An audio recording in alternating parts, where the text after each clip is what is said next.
இந்தியாவில் கச்சா எண்ணெய் இறக்குமதியை குறைக்கவும், சுற்றுச்சூழல் பாதுகாப்பிற்காகவும் பெட்ரோலில் 85% எத்தனால் கலந்த E85 எரிபொருளை அறிமுகப்படுத்த மத்திய அரசு திட்டமிட்டு அதற்கான வரைவு அறிக்கையை தயாரித்து வருகிறது. E85 என்பது 85% எத்தனால் மற்றும் 15% பெட்ரோல் கலந்த கலவை.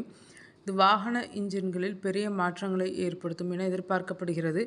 இது வழக்கமான பெட்ரோலை விட அதிக ஆக்டேன் எண் கொண்டது, ஆனால் குறைந்த ஆற்றல் கொண்டது.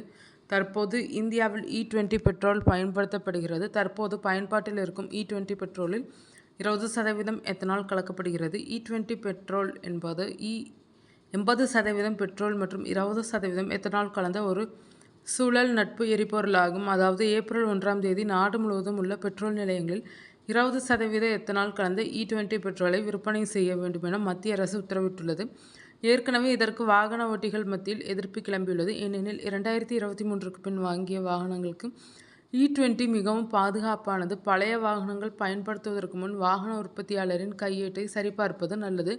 இருப்பினும் மேற்காசிய நெருக்கடி, கச்சா எண்ணெய் விலை, அந்நிய செலவாணி உள்ளிட்ட காரணங்களால் மாற்று எரிபொருட்கள் மீதான கவனத்தை கூர்மையாக்கியுள்ளதால் மத்திய அரசு எத்தனால் 85 பெட்ரோலை ஊக்குவிக்கிறது.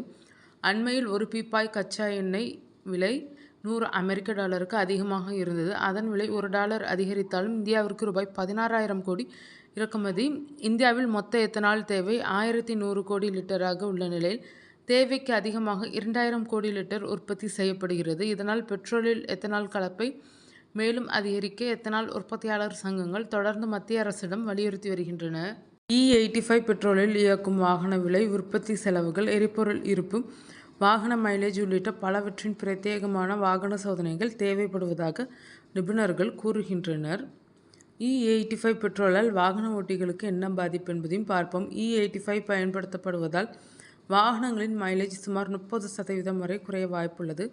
சாதாரண பெட்ரோல் இன்ஜின்கள் இந்த எரிபொருளில் ஓடாது. ஃப்ளெக்ஸ் ஃபியூயல் இன்ஜின்கள் கொண்ட வாகனங்கள் மட்டுமே இதை பயன்படுத்த முடியும். ஃப்ளெக்ஸ் ஃபியூயல் அல்லாத வாகனத்தில் E85ஐ பயன்படுத்துவது அரிப்பை ஏற்படுத்தலாம், சீல்கள் மற்றும் குழாய்களை சேதப்படுத்தலாம், செயல்திறன் குறைவதற்கு வழிவகுக்கலாம் மற்றும் ஸ்டார்ட் செய்வதில் சிக்கல்களை உருவாக்கலாம். ஃப்ளெக்ஸ் ஃபியூயல் வாகனங்களாக பிரத்யேகமாக வடிவமைக்கப்பட்ட வாகனங்கள் மட்டுமே E85ஐ பயன்படுத்த வேண்டும். ஆட்டோலேண்ட் USA-வின் படி E85க்காக உருவாக்கப்பட்ட ஒரு இன்ஜின் E60, E50 அல்லது சாதாரண E20 போன்ற குறைந்த கலவைகளிலும் பாதுகாப்பாக இயங்க முடியும்.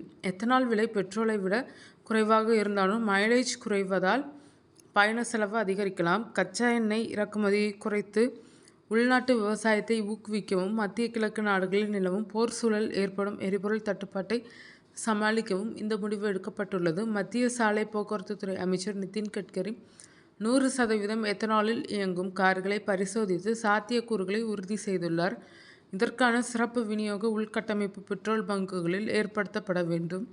தற்போதுள்ள E20 பெட்ரோலில் இருந்து வேறுபட்டு E85 ஒரு தனி எரிபொருள் வகையாக அறிமுகப்படுத்தப்படும் என அறிக்கைகள் தெரிவிக்கின்றனர். E20 வகையில் எத்தனால் கலப்பு 27% வரை இருக்கலாம். எரிபொருளில் 85% எத்தனால் கலப்பதற்கு அனுமதிக்கும் வரைவு அறிவிக்கை தயாராக உள்ளது.